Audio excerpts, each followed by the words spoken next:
राधे राधे। तो आज पुरुषोत्तम मास का 30वां दिन, आखिरी दिवस, और 29वें अध्याय पे हम लोग चर्चा कर रहे हैं, 11वें स्कंद के 29वें अध्याय पे। कल भगवान ने उद्धव जी को सारा ज्ञान योग समझाया। आज उद्धव जी ने बोला, भगवान आपने जो ये सारा समझाया ये मुझे बड़ा मुश्किल लग रहा है, आप कोई आसान तरीका बताइए। हर किसी को जिसको भगवान ज्ञान योग समझाते हैं वो बाद में यही विकल्प लेके आता है, ठाकुर जी ये बड़ी मुश्किल बात है, आप कोई आसान सा विकल्प समझाइए। क्योंकि कलयुग में ये ज्ञान योग बड़ा ही कठिन है, ऑलमोस्ट इम्पॉसिबल रास्ता है, खासकर कलयुग में। और सतयुग वगैरह में तो ज्ञान योग से लोग भगवत प्राप्ति किया करते ही थे, पर कलयुग में तो ये अत्यंत कठिन मार्ग है। इसीलिए श्री भागवत गीता के 6ठे अध्याय में ध्यान योगी भगवान ने अर्जुन को भी समझाया, और अर्जुन ने 6ठे अध्याय के लगभग 33वें श्लोक में भगवान को बोला कि भगवान ये मेरे को बड़ी इम्प्रैक्टिकल सी बात लगती है और ये मेरे लिए बड़ा कठिन है। क्योंकि सबसे बड़ी बात यह है, ज्ञान योग शुरू ही यहाँ से होता है कि आपका मन आपके वश में है और फिर आपको ध्यान लगाना है, उसकी शुरुआत यहाँ से होती है।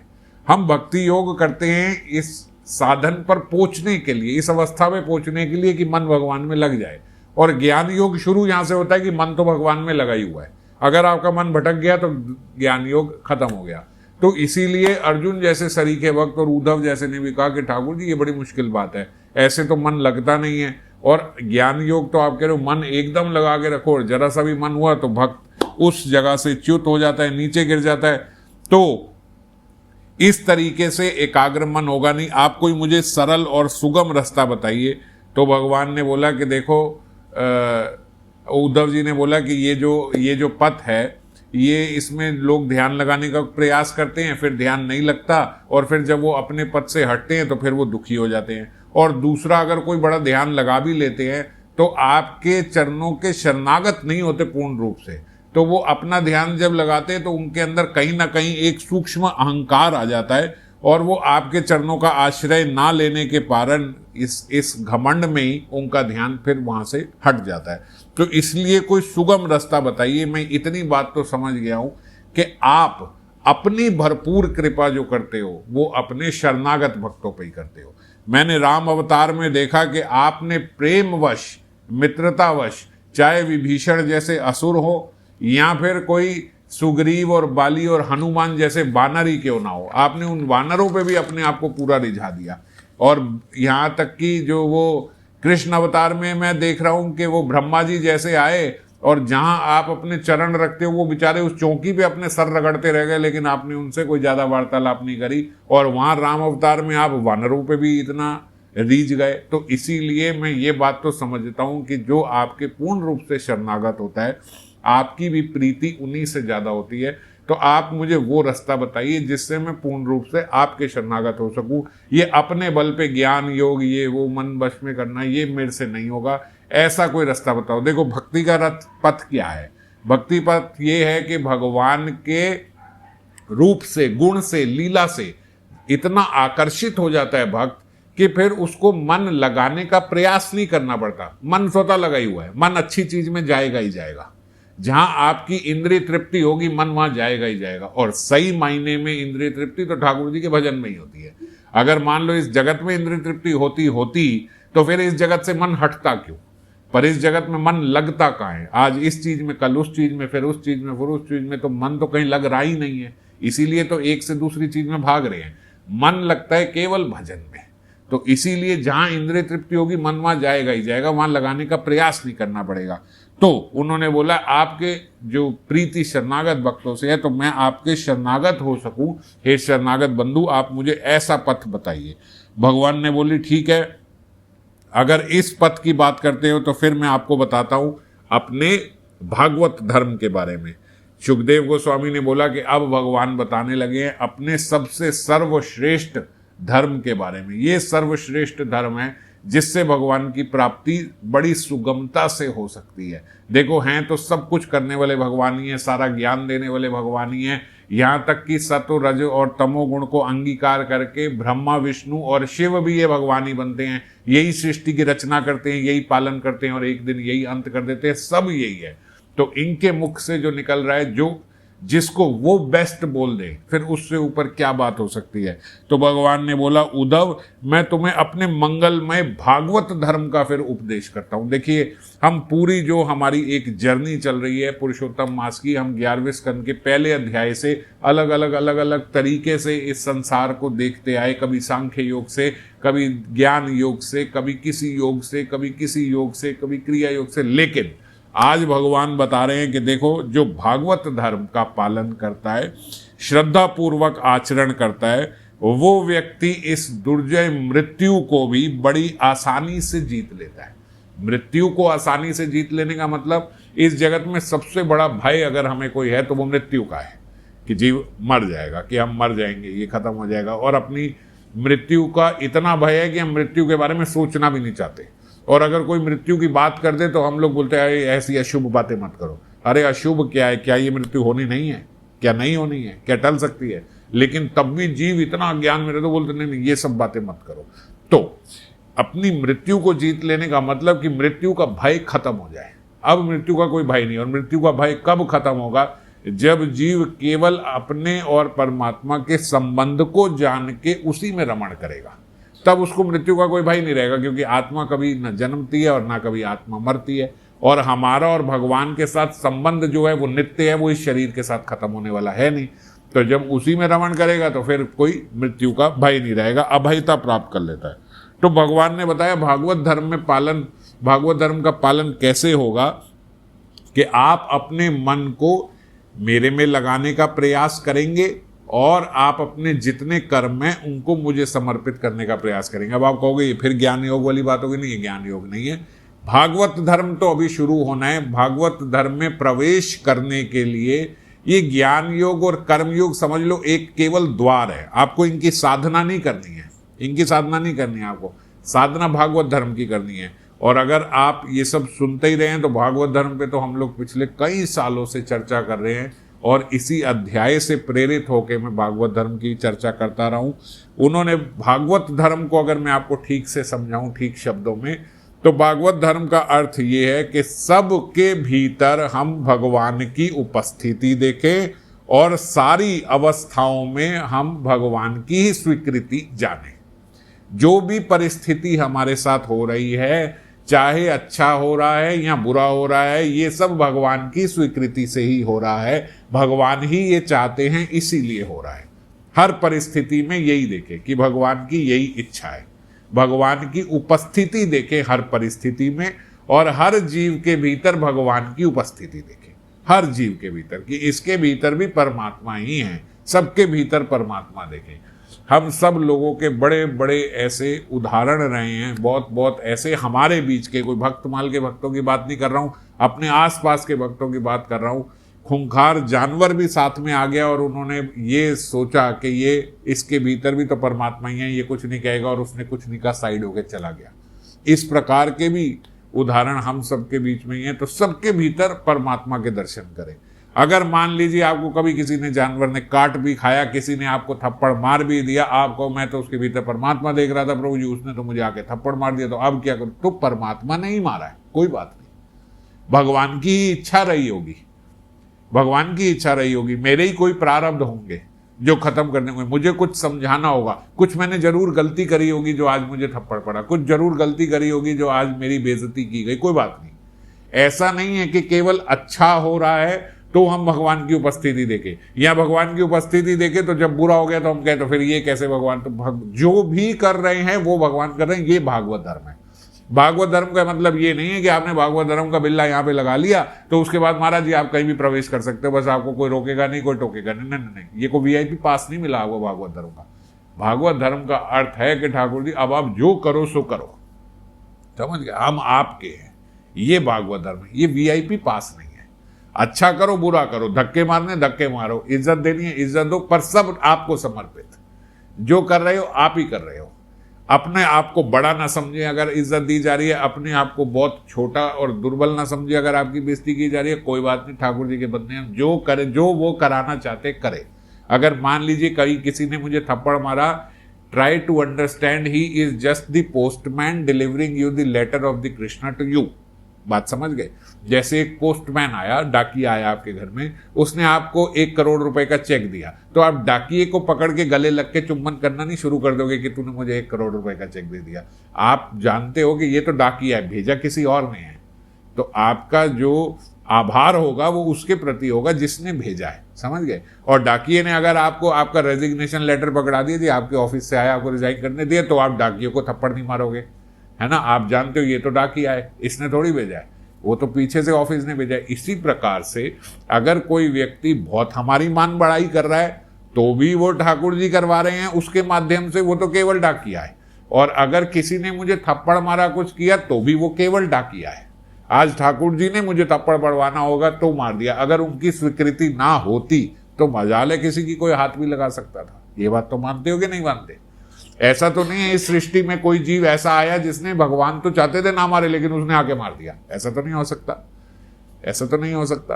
तो इसका मतलब जब अगर मुझे कोई थप्पड़ भी पड़ा तो ठाकुर जी की स्वीकृति रही है। अगर ठाकुर जी की स्वीकृति रही है मुझे थप्पड़ मारने की, तो फिर पढ़ना चाहिए था, ये श्रद्धा जरूर होनी चाहिए। इसका मतलब मुझे पढ़ना ही चाहिए था। क्यों पढ़ना चाहिए था? इसका आत्मचिंतन मुझे करना चाहिए, तो मैं अपने जीवन में अपनी गलतियां खुद ढूंढ सकता हूं। अगर ये हुआ, जरूर कोई गलती करी होगी। क्या गलती करी होगी? 100% बता रहा हूं अपने एक्सपीरियंस से। अगर आपके साथ कुछ खराब हो रहा है और आप उसका रीजन ढूंढने की कोशिश करोगे, मैं मान ही नहीं सकता कि भगवान आपकी मदद नहीं करके या भगवान आपके हृदय में प्रकाशित ना करें कि ये क्यों हुआ है। करेंगे ही करेंगे। अगर कोई बच्चा गलती करता है और वो गलती करके अपने माँ बाप से पूछता है कि आपने मुझे जो ये थप्पड़ मारा, आपने मुझे जो ये दंड दिया, वो बताओ आपने क्यों दिया। कोई दुनिया के माँ बाप होंगे जो अपने बच्चे को ये नहीं बताएंगे कि तूने ये गलती करी थी इसलिए मैंने थप्पड़ मारा। आपने थप्पड़ मारा क्यों? आप चाहते थे वो सुधर जाए। और वो व्यक्ति जब, वो बच्चा जब आपसे ये कह रहा है कि अच्छा मुझे बताओ आपने क्यों मारा, मैं वो गलती सुधारूंगा, तो कोई माँ बाप ये कहेंगे मैं ये नहीं बताऊंगा। ऐसा कोई कहेगा? ऐसा कोई कह सकते हैं माँ बाप? नहीं कह सकते। इसीलिए भगवान से अगर आप पूछोगे मुझसे क्या गलती हो गई है और भगवान ना बताएं, ऐसा हो ही नहीं सकता, ऐसा हो ही नहीं सकता। अरे कोटि गुना माताओं का वात्सल्य उनमें भरा है, अनंत कोटि माताओं का वात्सल्य। एक माता में एक सागर की एक बूंद जितना वात्सल्य भी नहीं है जितना वात्सल्य हमारे ठाकुर जी में भरा। आप प्रेम से पूछो तो सही कि मुझसे क्या गलती हुई। आपके हृदय में प्रकाशित ऐसे होगा जैसे कोई मूवी चल रही है, साफ साफ देख पाओगे कि अच्छा ये हुआ था, इस वजह से मेरे साथ ये हुआ। कोई खराब स्वप्न आ जाए, व्यक्ति उसके बारे में भी चिंतन करे ना, ये खराब स्वप्न क्यों आया, क्यों आया, क्यों आया, उसके हृदय में वो भी प्रकाशित हो जाएगा कि इस वजह से आया, इस वजह से ये दंड कम करके मैंने आपको स्वप्न में ही दे दिया, समझ जाओ। तो इसीलिए अगर आप चिंतन करोगे आपको जरूर पता लगेगा कि आपसे क्या गलती हुई। इसको बोलते भागवत धर्म, इसको बोलते भागवत धर्म। ये हर चीज में भगवान की उपस्थिति देखना। अब इसमें देखो ध्यान लगाना नहीं पड़ रहा, कहीं अपने मन को बड़ी कड़ी परिश्रमों से जाके भगवान के बीच में लगाना और फिर अगर जरा सा हट गया तो वो पिछला सारा खराब हो गया। नहीं, ये सब नहीं करना। ऐसे नहीं है कि यहाँ कोई मेनका आके नृत्य करेगी और हमारा भंग हो जाएगा, ना ना। सब में भगवत उपस्थिति देखने में तो हमारे कौन भंग करेगा, हम हर चीज में भगवान की उपस्थिति देख रहे। तो उद्धव को भगवान ने बताया, उद्धव मेरे भक्त साधु जन जिन पवित्र स्थानों में निवास करते हैं वो उन्हीं में रहे या उनका आश्रय ले।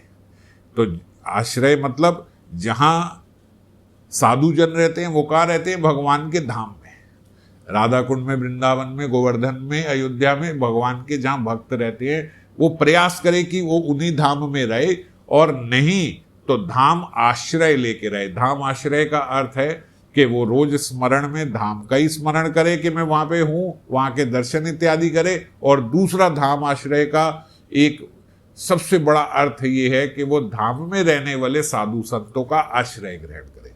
जो साधु संत धाम में रहते हैं, गुरुजन धाम में रहते हैं, गुरुदेव धाम में रहते हैं, उनके आश्रय में रह के ही अपना जीवन व्यतीत करें, उन्हीं के आश्रय में रहे, कोई बिल्कुल इंडिपेंडेंट ना हो जाए।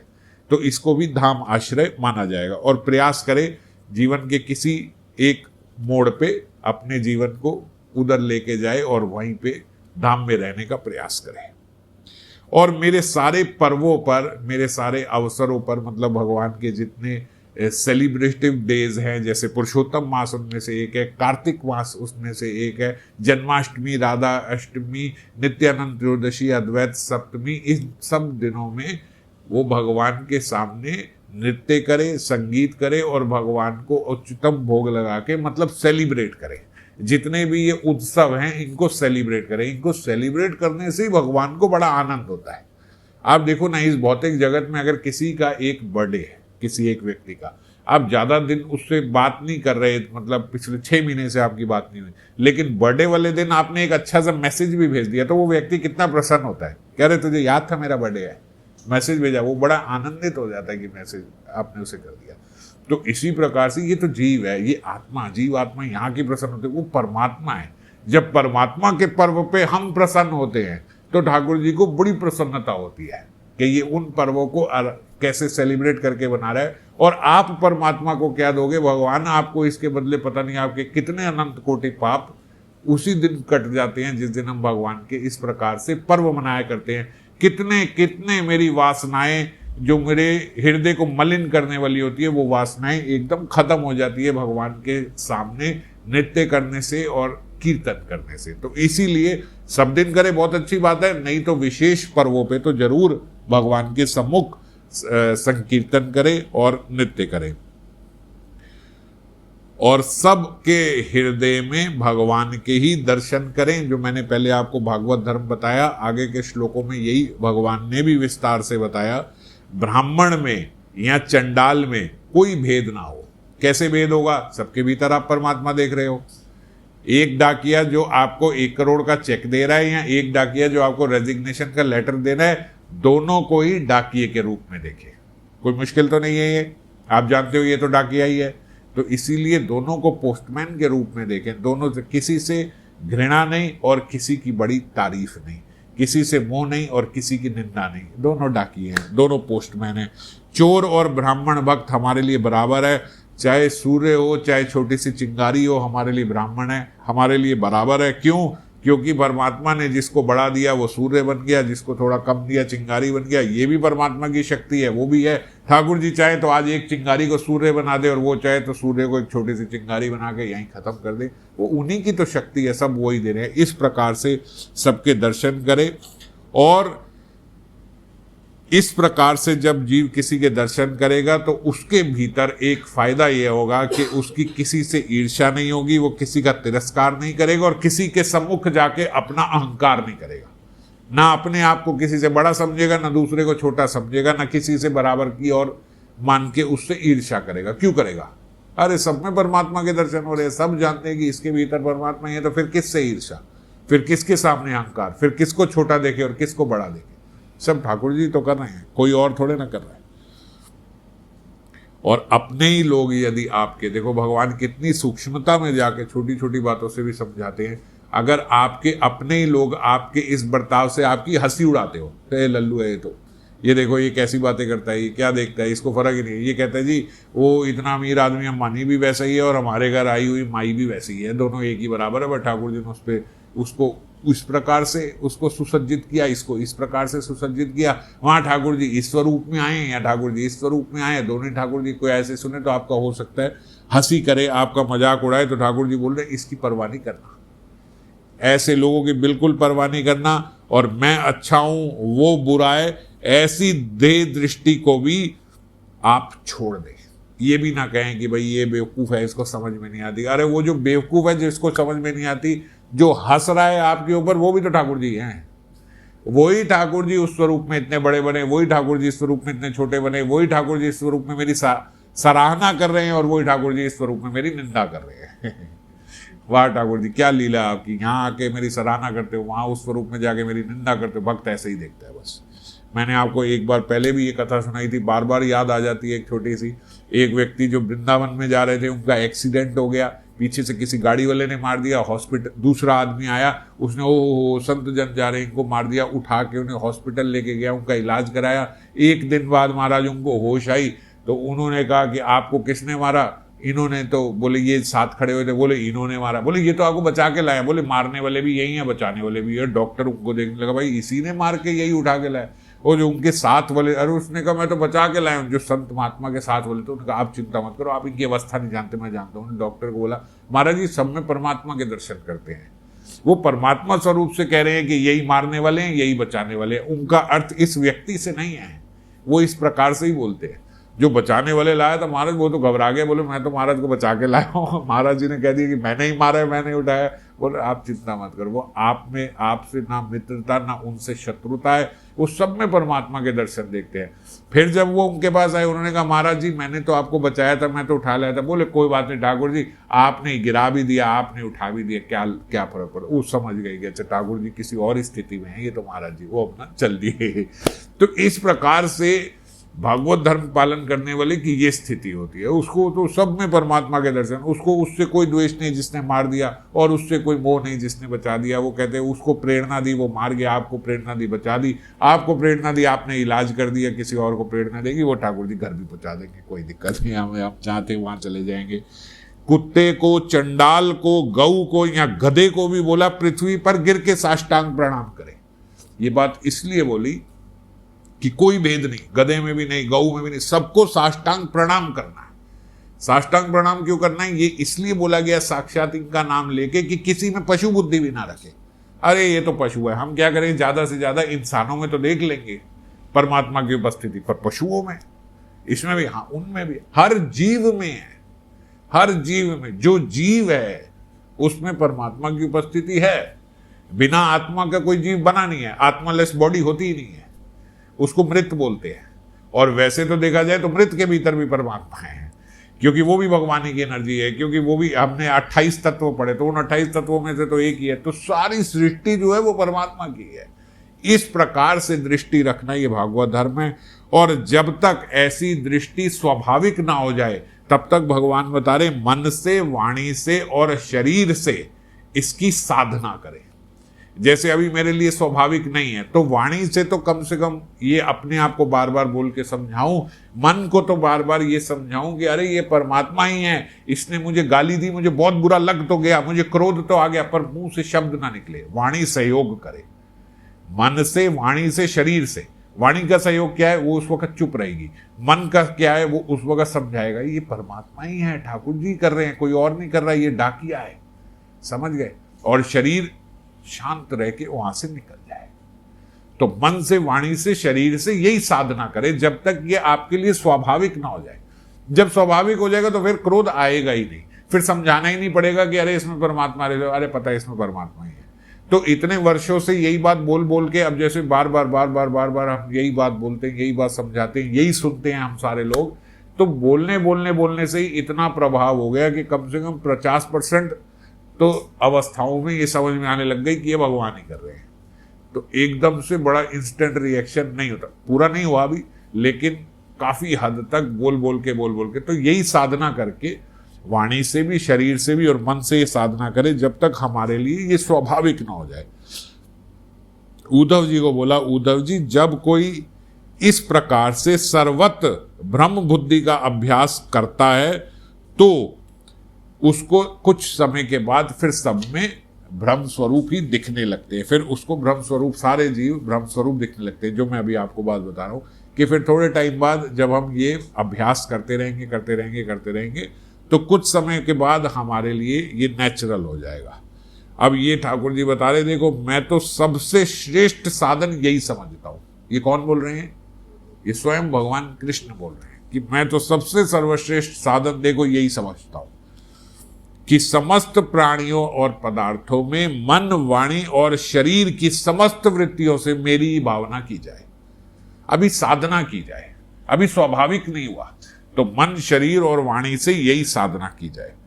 भागवत धर्म में किसी प्रकार की त्रुटि पड़नी तो दूर रही, यहां तक कि इस पथ के साधक को भय, शोक आदि भी नहीं सताते।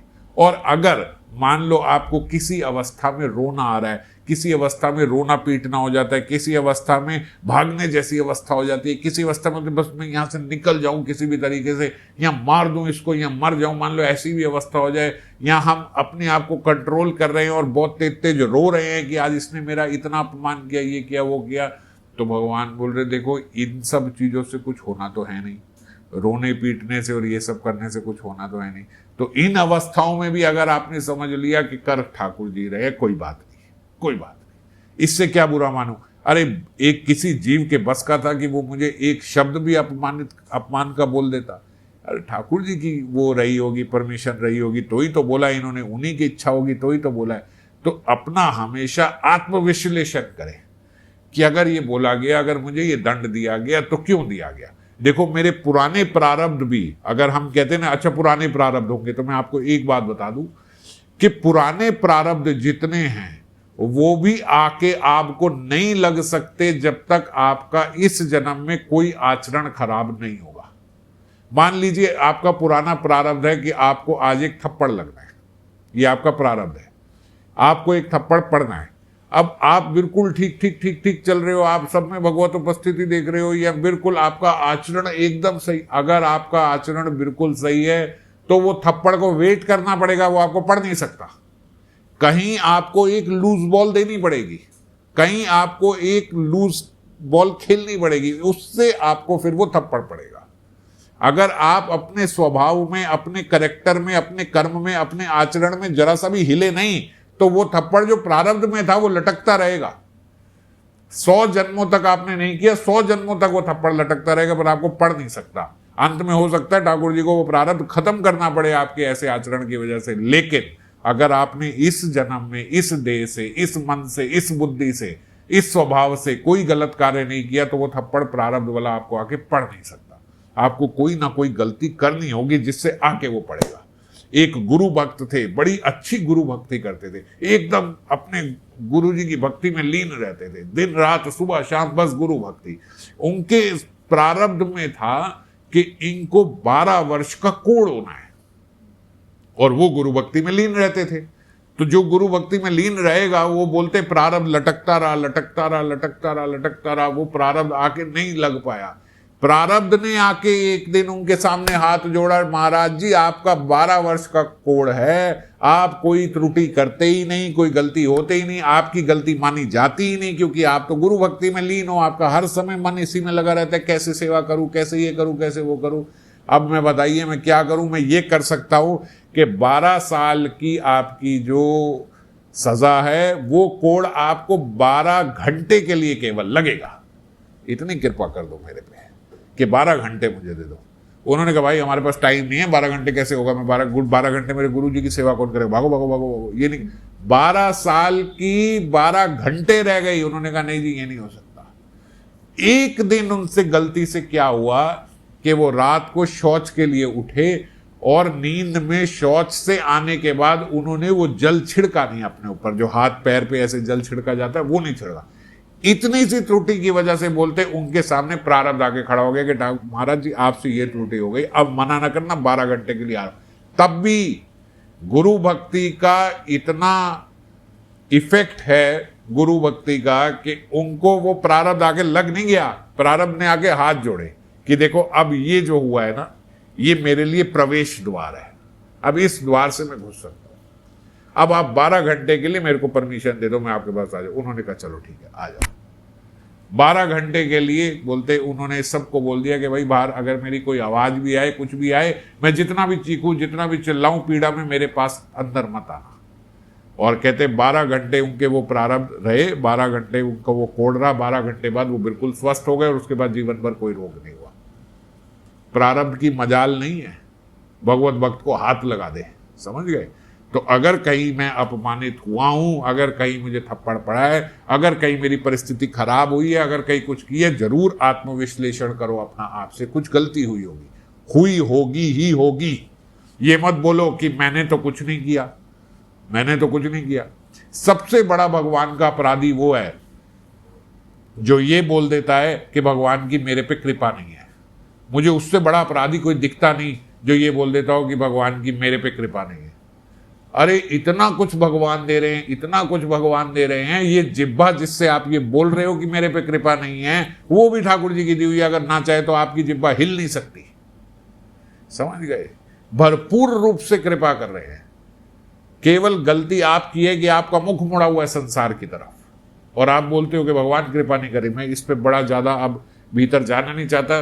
प्रयास करेंगे जो कुछ रह गया, अगर कल हो सका तो लेंगे। लेकिन अभी भागवत धर्म की जो यहाँ भगवान बात बता रहे, तो खैर मैं ये बता रहा था, हर परिस्थिति में भगवान की उपस्थिति देखे। कोई परिस्थिति विपरीत भी अगर आपके सामने हो रही है तो आत्मविश्लेषण करना, जरूर आपसे कोई गलती हुई होगी। ये कह के किसी व्यक्ति को, दूसरे को निर्दयता से ऐसे ना छोड़ दे, अरे उसके साथ बुरा हुआ, अरे तेरे प्रारब्ध होंगे, या अपनी किसी गलती पे भी बड़ा सिंपल सा एक एक्सप्लेनेशन दे के मत बच जाना, अरे मेरे पिछले प्रारब्ध होंगे ना। पिछले प्रारब्ध भी आके तब तक नहीं लग सकते जब तक, हाँ सिद्ध महात्माओं की बात अलग है, अपने शिष्यों को और उनको सेवा देने के लिए, जो उनके अनुयायी हैं उनको सेवा देने के लिए कई बार उनका शरीर अस्वस्थ हुआ करता है, जिससे उनको कोई फर्क नहीं पड़ता। तो वो एक अलग लीला कर रहे हैं। जो सिद्ध महात्मा है उनकी लीला अलग है, उनकी बात साधारण जीवों के साथ नहीं हो सकती, उनकी लीलाएं हैं।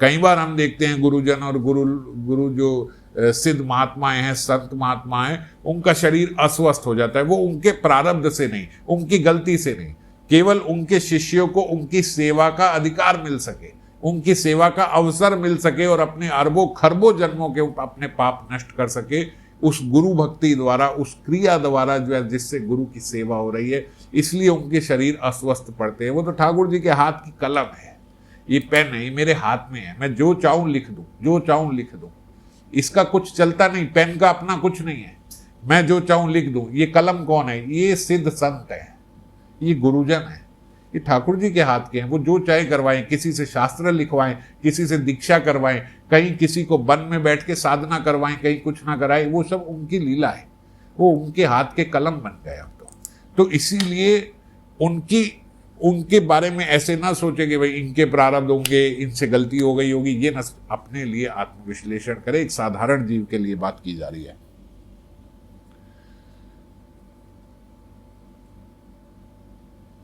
तो जितने विवेकी हैं, विवेकियों का बोलते सबसे बड़ा विवेक और चतुर से चतुर लोगों की चतुराई की पराकाष्ठा इसी में है कि वो इस सत्य तत्व को प्राप्त कर सके। भगवान बोल रहे हैं।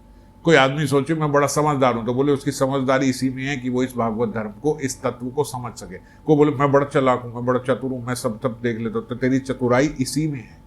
चतुराई की पराकाष्ठा मतलब सबसे उच्चतम चतुराई तेरी इसलिए में, तू ये समझ जा कि ये भागवत धर्म ही सत्य तत्व है और इसी को मानना है। ये सब बताने के बाद भगवान ने उद्धव जी को बोला, उद्धव जी मैंने ये संक्षेप में और विस्तार से तुम्हें सुना दिया, आपके जितने प्रश्न थे सबके उत्तर दे दिए और अंत में अपना निर्णय दे दिया। और इस रहस्य को समझना, मनुष्य की तो क्या कहे, जो मैंने आपको ये रहस्य समझा दिया भागवत धर्म का, मनुष्य की तो क्या कहे, देवताओं के लिए भी अत्यंत कठिन है इस बात को समझना जो उद्धव जी मैंने आपको समझा दिया। इसीलिए जो इस मर्म को समझ लेता है वो मुक्त हो जाता है, गारंटी है। जो भागवत धर्म को समझ गया, जो पीछे से सारे तत्वों को समझते समझते समझते जो समझता आएगा, अंत में वही भागवत धर्म की महत्वता को समझ पाएगा। जिसने इतना सब सुन लिया, 28 तत्व है, ये है, वो है, ये योग, वो योग, ऐसे करे, वैसे करे, ऐसे विश्लेषण करे, इस जगत को ऐसे देखें, ऐसे देखें, यहाँ से देखें, जो पूरे 11वें स्कंद में चलता आ रहा है, वो सब करने के बाद महाराज जी जब कोई अंत में ये समझेगा ना, आहा भागवत धर्म इतना मीठा लगता है, इतना में आनंद आ गया, ठाकुर जी क्या अंत में बात करके गए।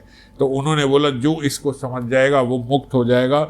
और जो पुरुष 26वें श्लोक में बताया, भली भांति इसको स्पष्ट करके समझाएगा, उसको, उससे मैं प्रसन्न होके उसको अपना स्वरूप तक दे देता हूं, जो इस तत्व को समझाता है।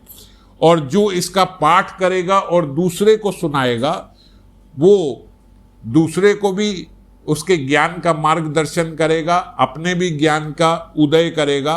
वो इस क्रिया के कारण कि वो दूसरों को समझा रहा है और समझ रहा है, वो स्वतः ही पवित्र हो जाएगा, उसका हृदय पवित्र हो जाएगा। और जो श्रद्धा पूर्वक इन्हें सुनेगा, जो श्रद्धा पूर्वक ये सारे तत्वों को और भागवत धर्म को सुनेगा, वह मेरी पराभक्ति प्राप्त करेगा। पराभक्ति प्राप्त करके इस कर्म बंधन से मुक्त हो जाएगा। तो बोलने वाला भी, सुनने वाला भी, समझाने वाला भी, इन सब का कल्याण ठाकुर जी ने बता दिया कि पराभक्ति प्राप्त होगी और इस जन्म मृत्यु के चक्कर से वो मुक्त हो जाएगा। कुछ लोगों को ठाकुर जी ने कहा ये ज्ञान ना समझाना, उनकी समझ में नहीं आएगा। जो दाम्भिक लोग हैं, जो नास्तिक हैं, जो अश्रद्धालु हैं और भक्तिहीन हैं, उनको सीधा 11वें स्कंद का पाठ करना नहीं चाहिए। तो इसीलिए हम ऐसा देखते हैं कि जो भागवत कथाएं चलती है उनमें जनरली 11वां स्कंद स्किप हो जाता है, 11वें स्कंद की कथा आती नहीं, 10वें के बाद ही कहानी गोल हो जाती है। क्यों? क्योंकि ये भगवान ने, अब वो तो इतने बड़े लेवल पे पता नहीं कौन कौन सुन रहा है, क्या कर रहा है। तो ठाकुर जी ने बोला इसलिए दाम्भिक के आगे, नास्तिक के आगे, उनके आगे ये तत्वों की करो ही ना। क्यों ना करो? नास्तिक के आगे क्यों मना किया गया? क्योंकि नास्तिक इसको मानेगा नहीं, और ना मानने के कारण इसकी हंसी उड़ाएगा, मजाक उड़ाएगा, और हंसी मजाक उड़ाने से वो अपराध कर देगा जो शायद साधारण जीवन में वो ना करता, अगर ना सुनता तो ना करता। तो अब भक्तों के प्रति, भगवान के प्रति इतने बड़े बड़े अपराध करके वो इतने बड़े बड़े पाप मोल ले लेगा जो अपने जीवन में बड़े से बड़े पाप करके उसको ना लगते। तो इसीलिए ना उनसे पाप करवाओ, ना अश्रद्धालुओं को ये ज्ञान दो। ये 11वें स्कंद का उद्धव गीत जो चल रहा है, जो उद्धव संवाद चल रहा है, ये तो ना ही सुनाओ उनको। जो श्रद्धालु हैं उनको समझाओ। उनको समझाने से भगवान बोल रहे हैं, बोलने वाले का, सुनने वाले का, सबको ये जीवन मृत्यु से के चक्कर से वो उठ जाएंगे और उनको पराभक्ति मेरी प्राप्त होगी। उद्धव ने जब ये सारी बात सुन ली तो बोलते, उद्धव जी एकदम, उनकी जैसे आवाज एकदम चोक हो गई, उनके अश्रु निकलने लगे और आंसू, आंखों से आंसू उमड़ते उमड़ते बोलते, इतने आंसू उमड़े कि उन्होंने अपना माथा भगवान श्री कृष्ण के चरणों में रख दिया और उनके अश्रुओं से उनके सारे चरण धुल गए और चुपचाप हाथ जोड़े खड़े रहे। बोले वाणी से कुछ निकल ही नहीं पाया। बड़ी मुश्किल से थोड़ी देर बाद उन्होंने अपने वाणी से बोला कि हे प्रभु, मैं अंधकार में भटक रहा था, मुझे कुछ नहीं पता था। इतना समय आपके साथ रहने के बाद भी मुझे ये सब कुछ समझ नहीं थी जो सब आपने समझाया। आपके सत्संग से मेरा वो सारा अंधकार खत्म हो गया। जिस प्रकार अग्नि के पास जाने से व्यक्ति को सर्दी भी नहीं लगती, उसकी जो शीत है वो खत्म हो जाती है, जो ठंड लग रही है वो खत्म हो जाता है, जो अंधकार है वो खत्म हो जाता है, और जो अंधकार से भय लग रहा है वो खत्म हो जाता है। तीनों चीजें खत्म हो जाती है अग्नि के पास जाने से। ऐसे उन्होंने बोला कि मेरा भी ये संसार भय सारा खत्म हो गया, मेरे अज्ञान का अंधकार भी खत्म हो गया, और जो मैं इन विषयों में ठंडा पड़ा हुआ था वो भी मेरा सारा, सब जड़ जितनी भी चीजें थी मेरे भीतर सब खत्म हो गई आपके इस ज्ञान से। ऐसा कौन होगा मेरे ठाकुर, ऐसा कौन होगा जो आपकी कृपा प्रसाद का अनुभव करके भी आपके चरण कमलों की शरण में नहीं आएगा और किसी दूसरे का सहारा लेने जाएगा? ऐसा कौन मूर्ख होगा इस जगत में जो आप जैसे को पाके भी कोई दूसरे को सोचेगा? मेरा आपको अत्यधिक नमस्कार है और मैं कृपा करके मुझ शरणागत को अब आज्ञा दीजिए कि अब मुझे क्या करना है। वो उद्धव जी जो ठाकुर जी से लड़ाई करने आए थे कि आप ऐसे क्यों छोड़ के जा रहे हो, ये कर रहे हो, अब वो बोल रहे हैं अब आज्ञा दो, अब आप बोलो क्या करना है, जो आप बोलोगे, जैसा बोलोगे वैसा ही होगा। ठाकुर जी ने उनको आज्ञा दी कि अगर ऐसा है तो अब आप मेरे बद्रिका आश्रम में चले जाओ और वहीं रह के निवास करो। वहाँ वृक्षों की छाल ही पहनना और कंदमूल आदि ही खाना, बस अपना साधारण सा वहाँ जीवन जीना। सर्दी गर्मी सुख दुख इन सबको भूल जाना, ये सब द्वैत भाव में ना आना, बड़े सरलता से रहना। और देखो वहाँ पे भी बद्रिका आश्रम में भेज रहे हैं जहाँ कोई ज़्यादा लोग होंगे नहीं, बस वही होंगे, एकांतवासी होगा। वहाँ भी बोल रहे हैं अपना स्वभाव सौम्य रखना। स्वभाव बहुत बड़ी चीज़ है, बहुत बड़ी चीज़ है। इतना सब बोलने के बाद बोल रहे हैं अपना स्वभाव सौम्य रखना, अपनी इंद्रियों को वश में रखना और चित्त शांत रहे, ध्यान रखना। और जो जो मैंने आपको भागवत धर्म का बताया इसका विचार पूर्वक पालन करना, अनुभव करना और चित्त मुझ में लगाए रखना, भागवत धर्म के प्रेम में रम जाना, भगवत धर्म के प्रेम में। इस प्रकार से जो जो मैंने आपको ज्ञान दिया इन सब का पालन करना। जब उद्धव जी ने ये सुना वो आज्ञा लेके भगवान की निकलने लगे, फिर वापस आए, ठाकुर जी की एक परिक्रमा करी, परिक्रमा करके फिर जाने लगे, फिर वापस आए, फिर उनके चरणों में अपना सिर रख दिया और बोला ठाकुर जी आपके ज्ञान देने से मैं सारे द्वैत भाव से उठ गया। अब शायद इस पृथ्वी पे मुझे कोई सुख दुख नहीं होगा, पर पता नहीं क्यों आपसे वियोग तब भी नहीं हो रहा। आपके साथ इतना आराम है, आपके साथ इतने वर्षों से रहा, आपसे दूर जाने की इच्छा नहीं हो रही, पर ये सारी सृष्टि में आप ही व्याप्त हो, ये बात समझ आ गई है, इसलिए मैं जा रहा हूँ, मैं चला जाऊँगा। ये मत समझना कि उद्धव को कोई बात समझ में नहीं आई है, मैं सब समझ गया हूँ। फिर दोबारा गए, ठाकुर जी के चरण पकड़े और ठाकुर जी की पादुकाएं लेके अपने सिर पे रख के चल दिए बद्रिका आश्रम में। उसके बाद मुड़ के नहीं देखा, चले गए कि सब जगह आप ही व्याप्त हो। और बोलते उद्धव जी ने इस प्रकार वहाँ पे अपना जीवन व्यतीत करके श्रद्धा के साथ ठाकुर जी ने जो ज्ञान दिया था उस ज्ञान को विज्ञान बना के रहे। और भगवान कृष्ण ने बोलते ये जो सब ज्ञान दिया, इसके बाद उद्धव जी का कल्याण हो गया। उद्धव जी बोलते वहां जीवन भर रहे और उसके बाद भगवत प्राप्ति हो गई, फिर सदा सदा के लिए ऊपर भगवान के साथ रहे। और सुखदेव गोस्वामी बता रहे कि भगवान श्री कृष्ण ने भक्तों को संसार से मुक्त करने के लिए ये ज्ञान और विज्ञान का सार दिया है। भगवान शिव भी इसी को पाठ करके समझे हैं और इसी का सार से अपना जीवन व्यतीत कर रहे हैं। ये ऐसा है कि जैसे किसी को प्यास लगी हो और उसको आप पानी की जगह अमृत दे दो कि ले इससे अपनी प्यास बुझा दे। ये जो सारा उद्धव संवाद है ये सारा एक अमृत के समान है। तो आप सब भी इसको सुन के समझ के और इस ज्ञान को अपने जीवन में उतार के विज्ञान बना के इसका लाभ उठाएं। आप सबके चरणों में नमस्कार करता हूँ। ये आज पुरुषोत्तम मास का आखिरी दिवस है और उद्धव गीत का भी ये आखिरी अध्याय था। उद्धव जी अब बद्री का आश्रम चले गए और उद्धव संवाद खत्म हो गया। अब कार्तिक मास आने वाला है, ठाकुर जी की कृपा रही तो कुछ ना कुछ कार्तिक मास में जैसे भी होगा ठाकुर जी की जो आज्ञा होगी उस प्रकार से आपकी सेवा करेंगे। जय राधे।